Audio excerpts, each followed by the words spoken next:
co-host. You are not yet. ان انا مش شايفه الويتنج روم خالص. Yes. Of course I would. Thank you. Okay.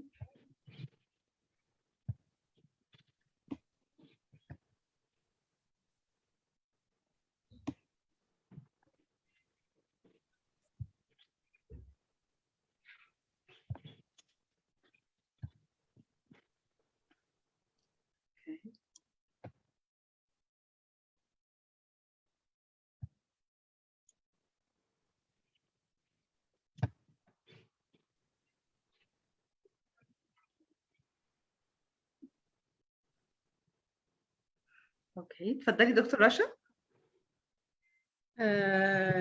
Hello, how is everyone? I'm very glad to be with you in this event with my dear Dr. Ghada. I think we have been working together on many events so far. Of course, I am Dr. Rasha Leithy. I am the Nile TESOL Teaching Literature ReSIG Coordinator. I am an alumni of the American University in Cairo, and of course I have a master's and PhD in English language and comparative literature. I am a university professor and I've worked extensively nationally with many national and international institutions concerning language assessment, education, training, curricular developer, interpreter, you name it, anything that has to do with cross-cultural communication. And today we'll be speaking about something which this was research. This started first as a course which I gave, and then I had, upon everybody's recommendation, everyone who either attended the course or read about the course or knew the course, they always told me, put this in paper and present it as a research. So it became a research later on. And this is concerning the use of literature in teaching legal concepts. I'll be sharing the screen now. Hopefully,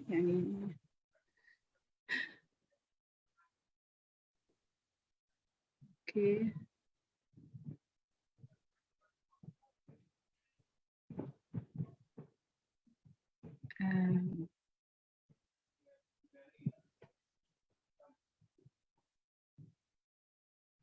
I don't know why I can't find the presentation. I think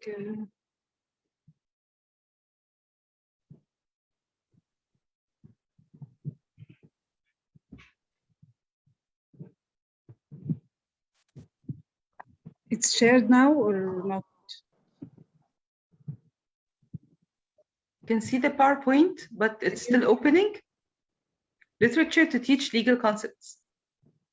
It's a PowerPoint, right? It's a PowerPoint. It's still not open. Okay, it's yes. The PowerPoint icon only.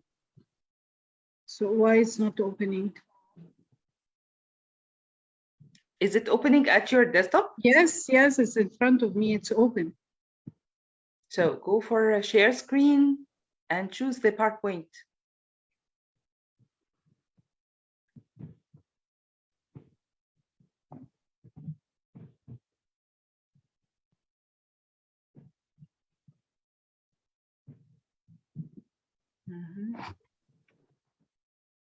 Yes, you can see it now. Now yeah, you can see it now. Thank you. Okay, what this is about, I'll try to do it's now a slide share or the PowerPoint itself. It's full screen. Yeah, it's full screen now. Yeah. Full Yes. screen. Okay. I think I should be okay. So I'll just go with you through the content of this course and the content of this paper. But the first question, I'll tell you, I'll give you a background why I'm working on this. And by the way, I'm working on other courses with the same, almost the same concept. Why I'm working on this? I'm working on this because I feel that literature has been put on the background for a very long time.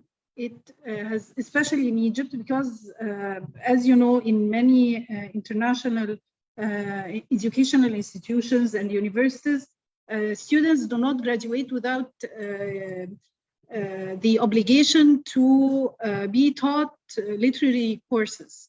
Introduction to literature 1 and 2, or literature 1 and 2, and theater and arts and cross-cultural communication. All of these courses usually put literature in the forefront of anyone's mind. Any university graduate, he knows what literature is about. Here in Egypt, for a very long, literature has been used mainly as a second language acquisition tool. It has been used to teach, if it's not for someone who is a scholar in literature, it was only used to teach those who are not, their second language is English, مثلا, so they would be learning it through literary works or literary texts or the vocab or anything of that sort.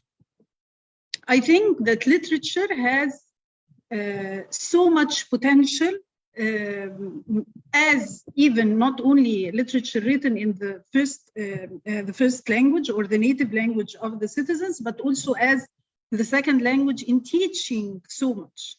And this, of course, come especially with the new titles of sustainable development, because sustainable development, and let me explain it in the simplest form, it speaks about all fields and disciplines working together for the good of the humanity, and not only to work in an isolated island, working alone on very minute and very definite and specific objectives that do not serve the big picture. Okay, this is the idea. So this would be the answer to the question, one of the answers to the question, why use literature in teaching legal concepts? Because we as teachers, we always want to connect the theoretical with the practical. We always want to add to the knowledge of our students this knowledge, this background knowledge that is related to their life. Okay, of course, this is not a completely new idea, because there was a very big movement that was called Law and Literature, and it was around 1973, and it gained huge momentum for some time abroad, that was speaking about the connections between law and literature. Again, why? I like to say that literature, and contradicting our dear Mr. Plato, that literature is not only an imitation of life. Literature is life. It is actually life in many forms. It is, the literary work is a living thing. It gains so much, just like any living thing, and also it is in itself presenting a form of life. There is not a particle of life which does not bear poetry within it. So I would love one of the definitions of literature that speaks about literature being a slice of life. So it's not an imitation, it's only, it gives you a slice of life between the covers of the book. What other things we can, and these are some of the ideas that I have discussed in some of my papers, different, because I argued this in many studies, that literature is a document in life. In one of my researches, I was saying that at many points and in many histories, you cannot get the real story from the laws. You cannot get the real story from the history books. You get it from literature. And I'll give you one example, which is a very evident example. The African American culture in the African Americans, or the time before the emancipation of the slaves, all the stories that we know, the very intimate stories of the lives of the slaves at this time, this was from their memoirs, from the poems, from their personal narratives. All of this is literature. And we could have never known anything about this because everything was legal, so everything was not unacceptable, except through this writing. So why use literature in teaching law? Of course, the language use, the legal English, because whenever you are working on, I want to get this.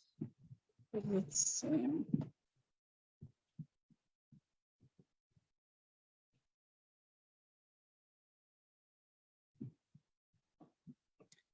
in the use of legal English or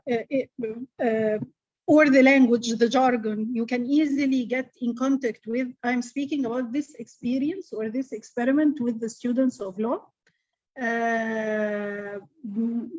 It's easier to remember a whole context of a sentence or the whole context of a situation than you just give simple words and you have to memorize it. The philosophical roots of literature and language, of literature and law, by the way, are the same. Whenever we are speaking about Aristotle, we teach this for law students and we teach this for literature students. When we are speaking about the meanings of justice and beauty, they have the same, all of these philosophers discuss the same topics at the same time.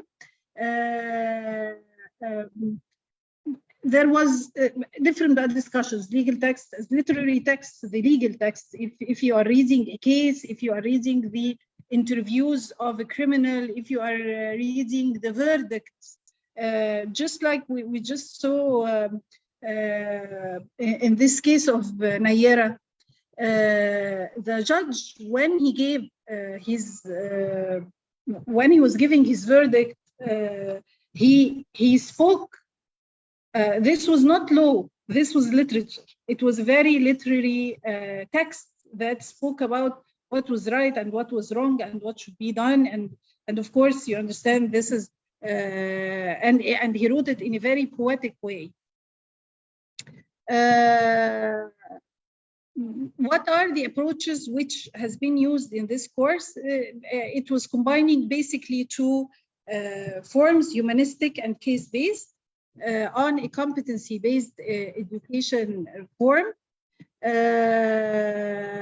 Of course, this is because we will not be speaking or having much time. Of course, what is the humanistic teaching theory? It's basically, it considers the not only the cognitive needs of the learner, but also the social and emotional needs. It helps and the use of people as humans. There are what we can say 4 pillars for this humanistic teaching theory. The first is free will. We all have a free choice to do and think what we want. The second is the emotions impact on learning, meaning that we are not only speaking about reason and logic, we are speaking about the having a positive emotional state to achieve your teaching targets. Intrinsic motivation, we generally have an internal desire to become our better selves, and humans are good at the core. this is يعني something like a summary of the main 4 pillars of the humanistic teaching theory or the humanistic approach. When you are teaching, we are not dealing only, as you understand, there are different teaching theories. This one speaks mostly about the human side of the human being and using it while we are teaching and appealing to it in many games and many ways. The other one is case-based learning. In this course, we will not only be working on literary works, we will not only be working on theoretical works, but with each, as you will be seeing, with each concept, we will have a literary work corresponding to it and also a real legal case that will be an application of what we have seen. So, and this is the idea of connecting, not only connecting law and literature from on the theoretical level, but also connecting it, connecting them on the practical level. Because as I told you in the introduction, I am not concerned about theoretical work only. I'm concerned on an application, on giving students and on giving humans, graduates, after graduating from the different schools and faculties, this humane aspect, this understanding of when we speak about literature and, by the way, law and language, we are speaking about humanities. Why they are called humanities? Because they appeal to the humane side of us or the human being. So what actually happens is not that we as such. Of course, you all know, I'm sure, this this triangle. If you have not known it like this, you must have been told about it, about the activities that or the percentage of your understanding or your remembrance through the different activities. Reading 10%, hearing 20%, and then it escalates to when you are participating in a discussion or giving a talk while in the classroom. This the amount which you tend to remember is 70%, and doing a dramatic presentation or simulating the real experience, this goes to 90% of what we say and do. So again, when we are connecting the humanistic, which appeals to the human aspect, and the case-based, which not only connects it to the practical side of life, but also it connects the learners to it encourages and emphasizes the whatever knowledge they gain, whatever skills they gain, whatever information they gain, because they study it by not only by hearing or listening, but also by not only the input, but also an output in the form of discussion and creating something. This is the utmost outcome. Of course, this is again this is the case-based learning. When you are applying it in the classroom, it's you present a case, there is an analysis and discussion by the group, and then we start to formulation of learning objectives, and we divide the topics about between. And by the way, this is not the only way of the case-based learning, but this is one of the forms, because now it's not one path only, but and then there is self-directed learning, sharing of knowledge among students, and in the end, discussion and theory.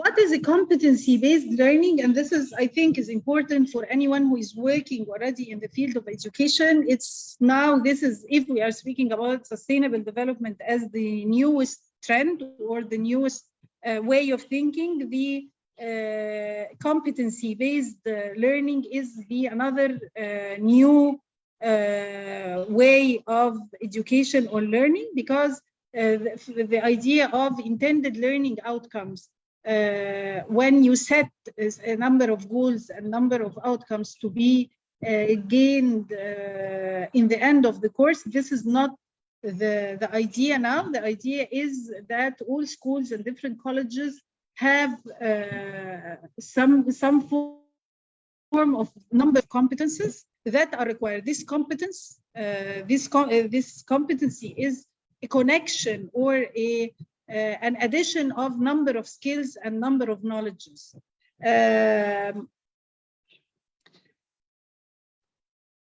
So this is an example or the syllabus which was taken. This is an orientation. The first one is an orientation, legal competences and skills, perspectives and interpretation. This is the legal concept. Okay, so we have the topic. This is speaking about, this is because it's the orientation and the first week. It presents us with the legal competences and skills that are required for a law graduate. The legal concept is, we will be discussing perspective and interpretation. What is the idea of perspective? Why this is very important? Because if you are a lawyer or you are a judge, it's imperative for you to understand what is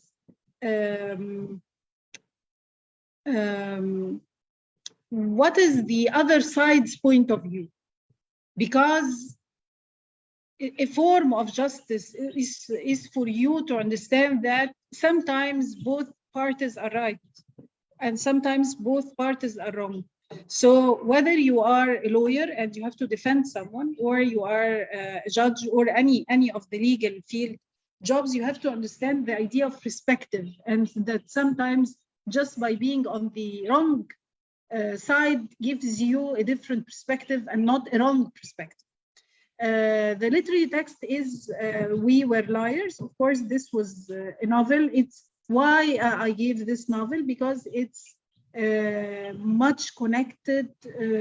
When you read this novel, you go, it's a very attractive novel, and you go with the writer in a certain direction the whole novel, and you have this conviction of the story which is given to you, and then by the end you look from it from a completely different perspective, and this small change in perspective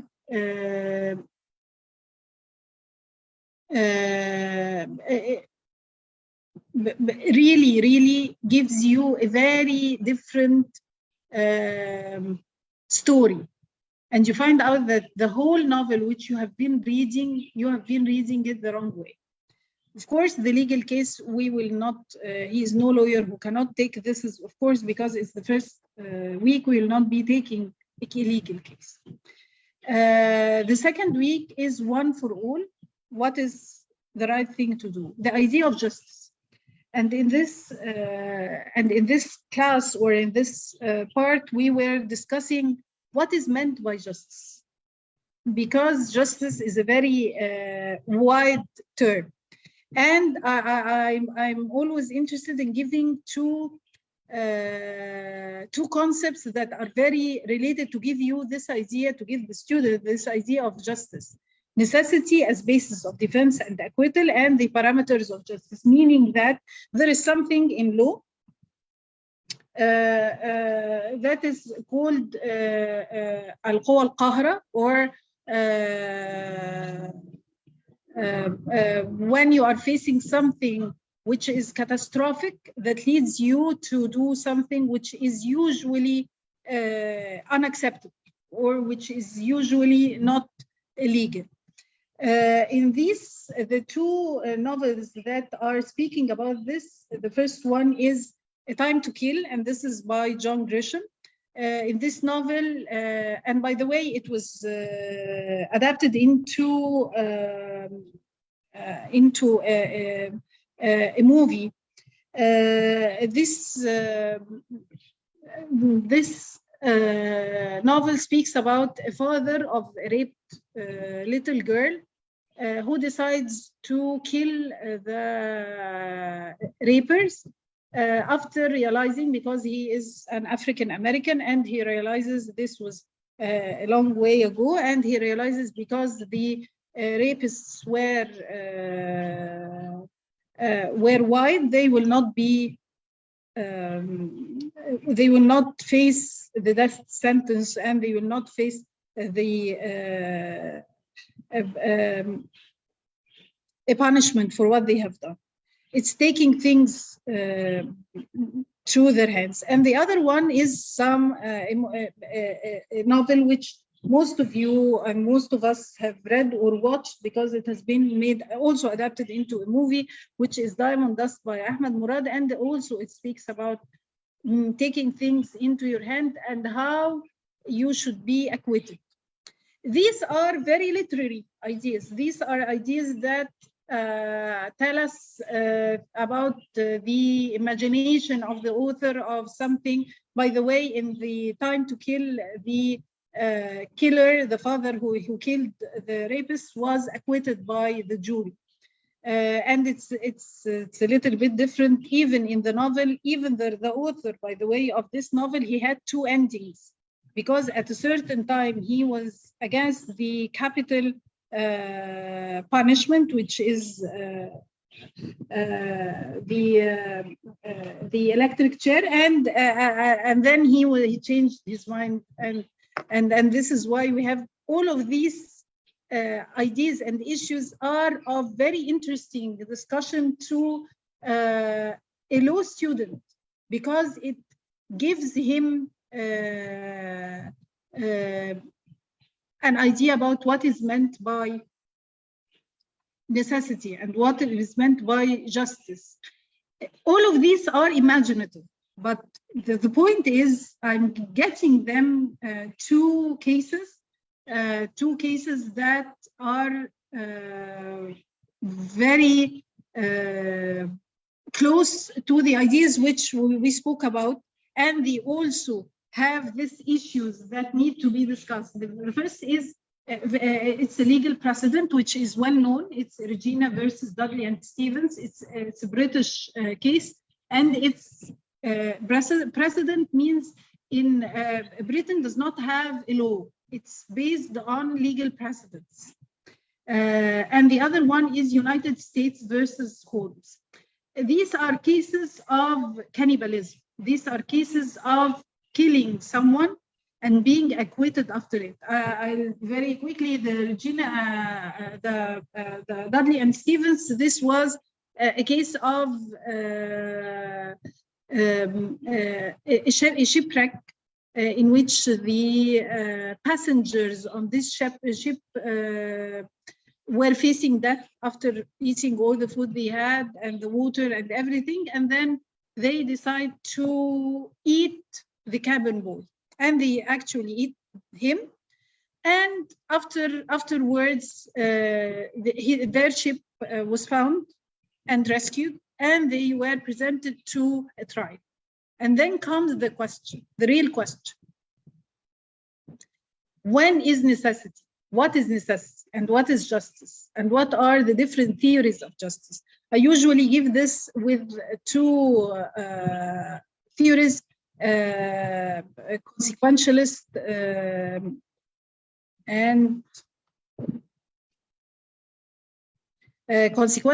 and categorical. I give them Immanuel Kant, because he, of course, anyone who is who knows a little bit about his theories and his ideas, he spoke about what is the meaning of justice, or the meaning of what is a right choice. And for me and for him, of course, the right choice is doing what's right regardless of the consequences. And this I usually teach against Jeremy Bentham, the utilitarian theory, which speaks about creating or choosing the action that would create the greatest pleasure to the greatest number of people, which means that we think of the consequences of the action and not the action, whether it's right or wrong. And I go on, say I do. What is consent? Consent as basis for acquittal and denial of liability. And also here are different cases related to the same idea. So it goes like this: the role of the lawyer in the legal system, the role of judges in the legal system, again, the maze of justice, which is, of course, we all know about it, by Tawfiq al-Hakim, and the trial by Franz Kafka. They both speak about the role of, they are actually speaking about the legal system in general, not the role only of judges, but in this part, I use them to speak about the role of judges. And again, a case which is related to this idea.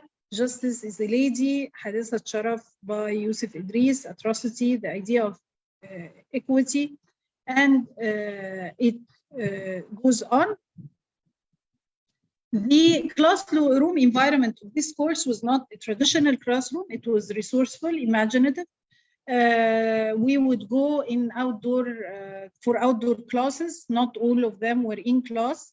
There were actually cultural activities, vocabulary, translation, creativity. It was it was not very just the regular classroom.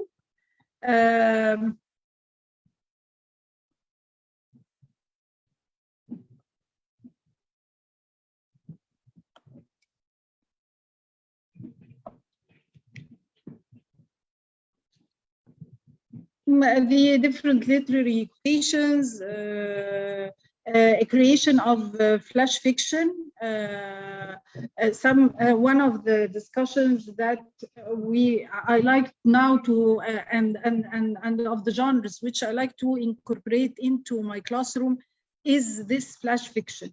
I either present to my students parts of this very short stories, and we start discussing and analyzing them, or the opposite. I ask them to create a very short fiction, of course, vocabulary, the idea of interpretation. I usually use this painting, and I start asking them what you see. They would answer, it's this is the light, we speak about this is water, no, this is the street, this is the lady and the man, they are moving together, no, they are moving each by one after the other. And then we discuss, this is just an example of the word interpretation. And of course, one of the things which they learn, we start to use is using corresponding texts.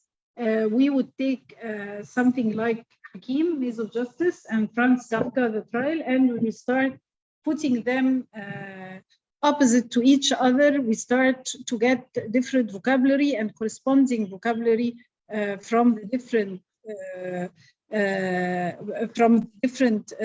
texts. And then this is one of my favorite parts, the draw and tell part, which is I ask my students, and they are low students. I start asking them to try to create a picture of something which we have discussed. Usually this is very challenging, and there's so much resistance in the beginning. And then, as you can see, this is some of the production of my students. Of certain, some of the ideas. This was an idea, of course, this is a greedy man and the broken scale.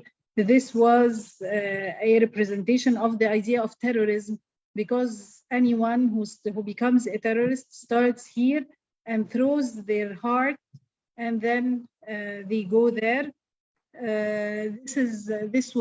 We were speaking about the one of the topics which we were discussing is international justice. Here, one of my students drew this Syrian refugees, and of course this shark that is saying, "Come with us, dear refugees. We will take care you to the land of safety." And of course, this was about hypocrisy. This one about the unbalanced scale. We had, of course, outdoor classes and cultural activities. Again, I told you the nature of this class, because it's not very usual. We would apply many things. We went to the Library of Alexandria. We would take class there, or we would visit there and carry out many discussions. This was in the religions compound, because one of the topics, if you have paid attention, and this is one of the major topics for law students and for anyone concerned with the idea of justice, the relation between law and religion. At many times you would find that the laws of any country, they do not completely abide by the religion of that country. And this idea of the conflict and the history of laws, what is very important about this religious compound is the idea that you have in there the three religions and the history of the three religions. They get introduced to it.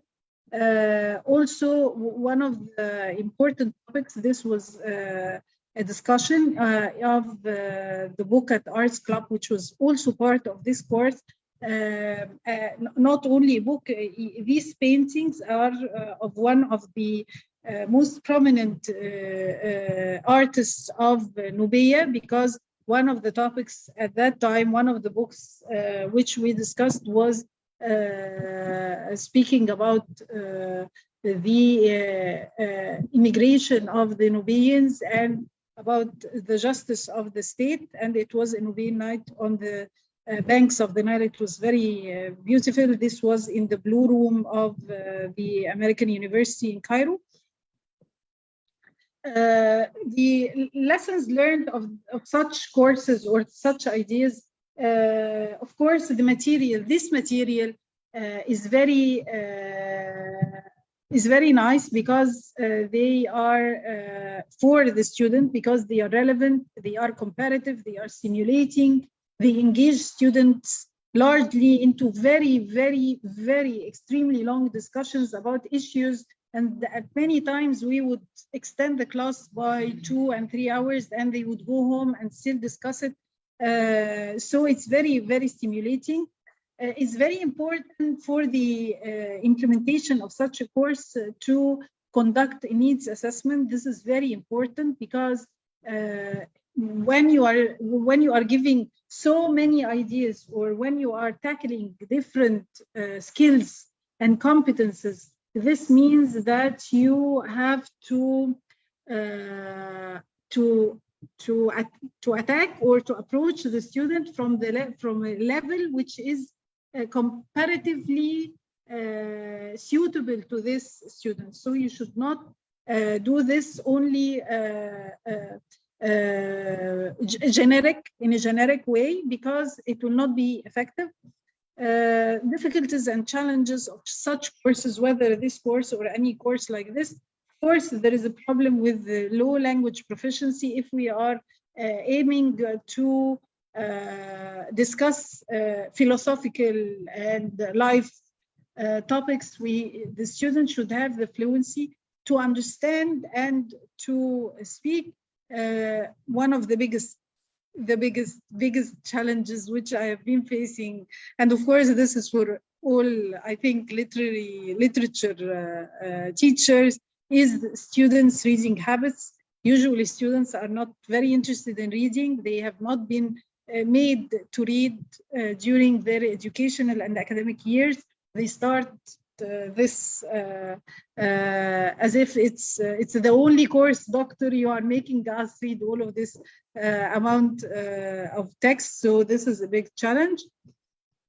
lack of prior literature knowledge, of course, for low students, and cultural and personal prejudices. This is one of the challenges. The teachers, there is a challenge if we want to standardize this course. Of course, for teachers, the idea of an interdisciplinary knowledge, so they should have a little bit of knowledge of law, which is not very,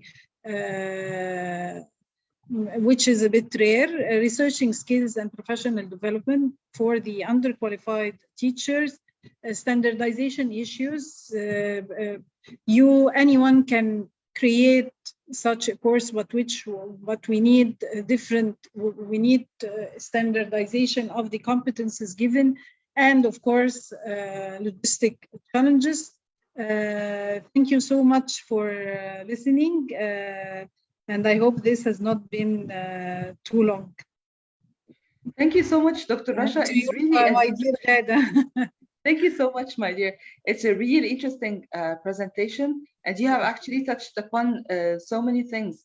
I like it when you wrote at the end, towards the end of the presentation, you give the teacher a toolbox. So if the teacher wants to apply this, what to expect. Yes. So this is very nice. Due to the shocks which we had. By the way, this course I taught for about 5 years, and as you said, when we understood the challenges, it made it easier the second year and the third year, because if the first year you feel like you will not be able to do it. But then when you saw the challenge, you understand the challenges and you could deal with it and you overcome them, they were actually, it was very rewarding. One of the most rewarding courses I have ever given, Sarah. This is interesting. It's very good to know. And it sounds like a fun, actually. Yeah, so much fun. So actually, but this is for me because I have so much fun teaching in general. I love teaching. I love my students so much. And I love literature. And I love law because... And it's philosophy as well. Yes, and philosophy. So it was, it's the combination of everything I love. And I love teaching so much. I feel so much blessed to be a teacher, actually. So I enjoy teaching. It's the best part of my life. Yeah. Okay, thank you so much for the presentation. Okay, thank you, my dear. And now I'm going to start mine very shortly. So, looking forward. Okay. So, as agreed, we are going to opt for the introduction. So, this is a department chair of the Faculty of Education, the English department. And this is an actual experience that I'm reporting on, the LC. We were teaching English 8 non-credit course for all majors of education, the Faculty of Education. And it was a long experiment. So I wish to just share the experiment here with you. So let me share the slides. Okay. So is it fine as I stop your slides, Dr. Rasha? Yes, I'm trying to find the actual. Yes, it stopped. Okay. But I want to make sure that yes. So is it? It's does perfect. It show now? Yes, it's perfect. Okay, thank you. Perfect. So it's the attempt to develop linguistic competence for education major. I mean, I wish it was a lot of this luscious theory and application and thing for a presentation. It's just like raw application of an experiment. Okay, so the LC it was proposed to education major students in order to raise their employability skills. The faculty holds 6 different majors: child education, psychology, German, Arabic, and Islamic studies, special needs education, and English. Anchored with rich theoretical study and room for practical application through 300 and 400 courses on teaching practicum, our students reported barrier in learning and practicing English language. And hence the possibilities and challenges started with proposing, writing, charting, managing, and assessing the 8-level non-credit LC course. Okay. Lingua franca. What does learning English mean to education majors? English is lingua franca, where access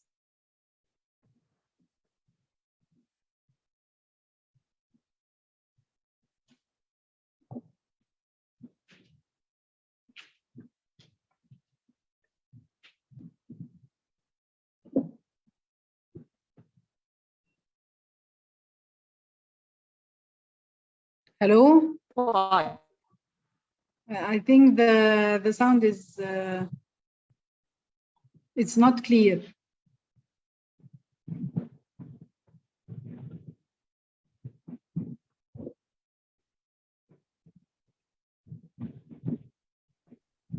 Hello? Yes, now it's clear. Oh, okay. I wasn't there for a minute. Yes, yes, Yes, exactly. my internet connection just like went, and here I am back. So does it show now? Yes, great. Okay. The point here is it was very difficult to make sure that the students are very well qualified for the market unless they are good users and confident users of the English language, because this is how they access knowledge of the latest in their fields, and this is how they communicate knowledge well, especially with the scope of employability in international schools. Okay. So this is the 21st century skill set, okay, that we were trying to draw on for the whole of the reviewed curricula for the education students. We wanted them to be multi-directional when it comes to the decision-making. We wanted to foster adaptability, resilience, intercultural empathy, cognitive and creative thinking. So how does this align, or how does the LC align with the goals that we have already set for the rest of the courses? This is the newest revision that we had. So we chart out the scale of interaction where students, we had a learner profile for them, and we integrated international mindedness in the courses. Students as future teachers, this is what we had in mind. So we were operating from a growth mindset perspective. LC teaching team were just not language teachers. They were employability mentors. They would speak about Excel sheets handling, interview questions. They refine common denominator of student skill set required for the market. So we also ensure that we empower our students through our choice of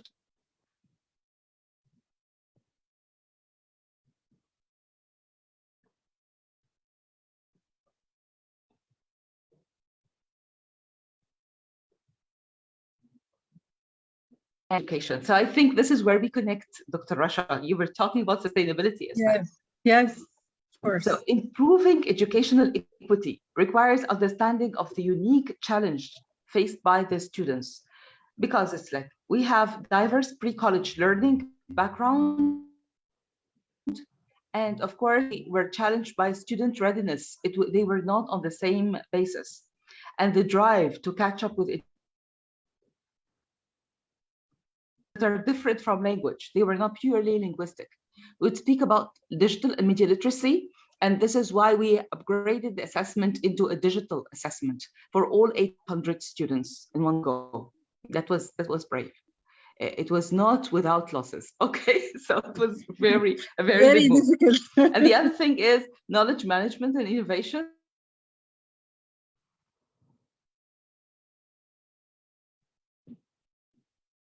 Personal and life skills. Yes, we were after confidence and happiness for the students. So we would support them while they're doing their presentations. Some of them, they were the first presentations in English ever. And personal drive in orientation, resilience, and compassion. This is something that we wanted to work on among the team of the teacher and with the students. Impact. Adopting a new behavior breeds awkwardness, inauthenticity, and resentfulness in the beginning. So it becomes integral to education to develop authenticity and growth. Can the students of the English language, which is current lingua franca, express themselves and their cultures, address their problems in English? Can they use digital learning technologies in the path for skill growth? It was an ambitious project, and we wanted to include every single teacher in the Faculty of Education. It was not just performed for the English majors. It was for every kind of teacher we have. So automating student productivity creates safe learning environments, and the teachers, they were helped more with allocating their time. Students' experience was customized, and thanks to immediate reporting. Whenever we had a problem, like a group cannot make it online, or another group who were like they were not ready for their presentations, we would collaborate and make their assessment different. So teachers would identify the at-risk students and they would recognize achievers. These were one of the set out goals for the course. If we are managing 800 students, we wanted to see the achievers right away. So we contemplate the journey and how it worked. We had the testing, the new curriculum, the bylaws of 148, integrated 8 levels for the education major students. And luckily, they were in a different type of control set. So they were different. They would go for digital assessment. Placement tests were processed to classify students among their different levels. Level 1 only was taught and assessed spring 2021. Newcomers for fall 2021 underwent a round of placement tests also. Results were integrated. So we have levels 1 and 3 taught hand in hand together in the same semester. And the control processed assessment took place. So we have a control set for first-year students, 400 students, and another control set for level 3 students, which is second-year students, mostly.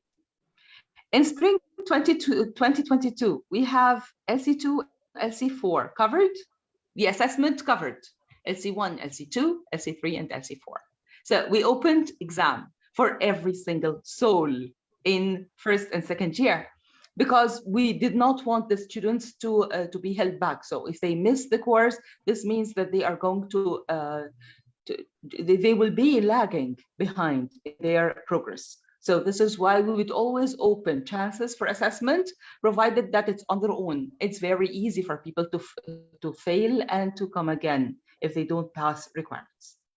It's like creating safety for them. So they were to be assessed electronically, leveling up student skill set and expanding examination across all levels. The beautiful thing was control finished same day. So we have 800 students tested on Moodle, and they were all the exam results were released instantly, of course. The problem was there were a lot of engagement. It was the first time we were arranging the thing. The number of students was gigantic. So there were surprises as well. So, and learning experiences for us if we wish to do it for a second time. The totality of education major students for all departments, freshmen and sophomores set for the exam in one go. It was the 1st of June 2022. The possibilities, it reveals, yes? Okay, the possibilities there, it reveals checkpoints on the roadmap for learning. It allows for checking progress with a language competence, created full-scale electronic testing experience, almost automating all of control work. It integrates oral component that boosts student performance and content preparation, presentation skills. So according to the bylaws 148, it was a non-credit course, which is only for a final exam. So we discussed it among the teams and we came up with the idea of the oral component. So we have 2 components for the final assessment. The written component, or the exam that was digitized, that's 60%, and another 40% for an oral component. Could you see? For level 4 LC students 4, they would give complete presentations.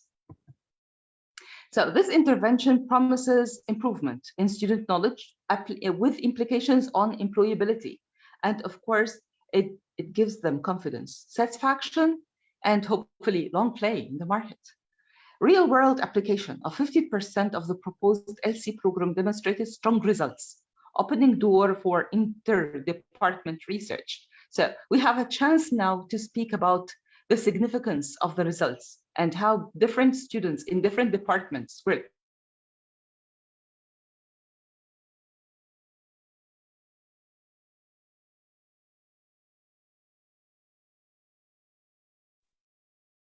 Again, your voice disappeared.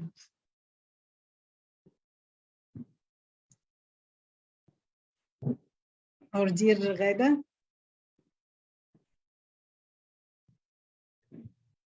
Hello.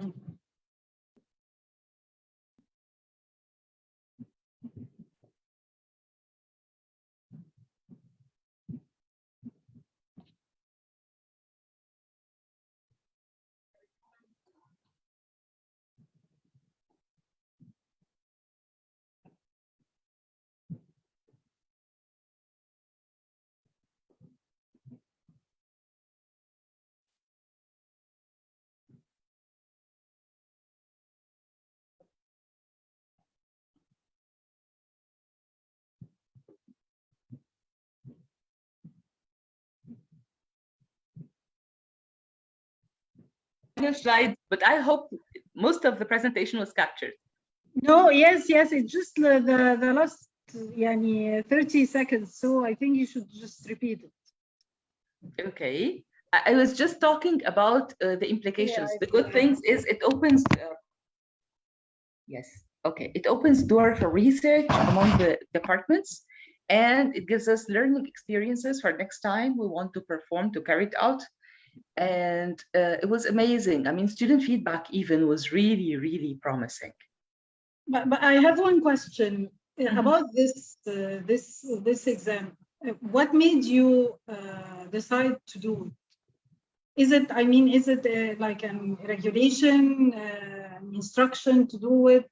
It's a requirement, you have a validation with a certain university, or this was just an internal decision? Why did you start doing this? The course itself, yes, it was the new regulations. So everyone is going to study this course, but it's a big responsibility because it's 800 students taking the exam. So it was actually one of the ideas of the TAs. So one of the TAs said, what if we can have it as a digital exam? So I would take it to the doctors, and I have Dr. Asma, the person that you met over in the conference. She was extremely happy, and she encouraged the idea very much. But once we started applying the idea, and actually the dean and the vice dean, both of them were very supportive, we found that we have many little challenges, like, for example, the seating, the reporting on the actual number of the students, student email, and make sure that they are checked. Okay, we actually had to move the timing of the test the same day. We had so many people coming for the proctoring. Could you see into like 250 students per round. So we had 4 rounds in order to test the 800 students. Sometimes we have students that were misplaced. Could you see? So it was actually one full day, but it had everybody's attention and work. Yes. But it went well, and we had the 800 results released very quickly. Yes, it's very respectful work and effort. Of course, you can make everything work.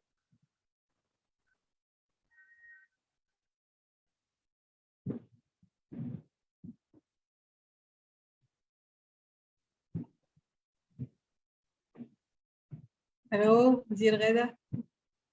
Again. Okay, so I think that the internet connection is really poor. Yes, I think it's calling us to finish our session. Thank you so much, Dr. Rasha, It's for this always a beautiful pleasure event. to do You've something always with been, you and to see you, I mean, and to work with you, really.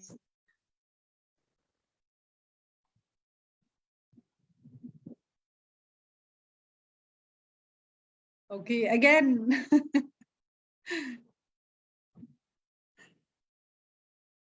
Hello, are you back? Because the internet again. I was just thanking you for collaborating on the session today, and we're looking forward to many more to come. Yes, inshallah. Sure. Enjoy the rest of your day, and thank you for finding the time and always urging me to work together. It's really always really a pleasure. Thank you so much. Thank you so much, my dear. Thank you. Okay, I'm looking forward to doing more together, inshallah. Inshallah, sure, بإذن الله. Okay, always a pleasure having you, Dr. Rasha. Thank you, Thank you. Bye-bye. Bye.